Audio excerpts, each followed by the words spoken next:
Hola a todos, bienvenidos. Mi nombre es Jocelyn. Les quería mostrar este lindo pajarito amarillo que hice.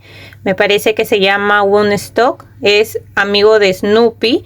Lo hice para que acompañe a nuestro Snoopy, que les había subido el tutorial de Snoopy también en la membresía del canal. Y miren, así se ve por la parte de adelante. Acá le he bordado los ojos. En la parte de acá abajo le bordé la boca. Le tejí también sus alitas, miren, y la parte de las patitas así le tejí la colita también y toda esta parte que tiene acá arriba.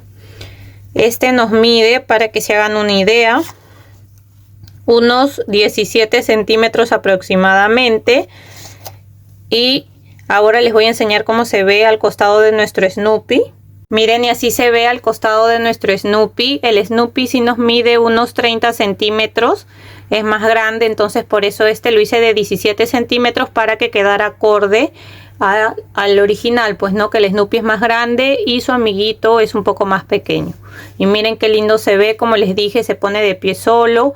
Y va a estar igual en la membresía del canal. Acá les voy a dejar un video de los pasos a seguir si se quieren unir a la membresía.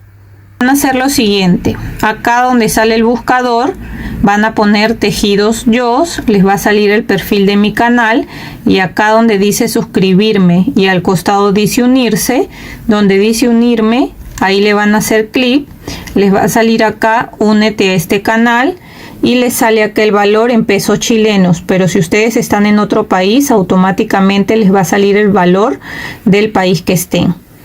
Y acá abajo te explica un poco, dice es un pago periódico y puede cancelarlo cuando quieras. Acá te salen las insignias del canal, te salen las ventajas de ser miembro del canal. Lo único que hay que hacer es hacerle clic a unirme.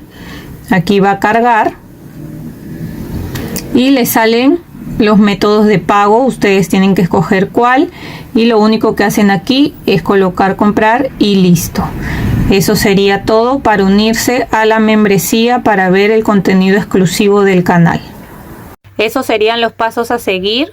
Espero que lo puedan realizar, se puedan unir a la membresía, así también estarían apoyando el canal. Y espero que también se encuentren muy bien. Y nos vemos. Chau, chau.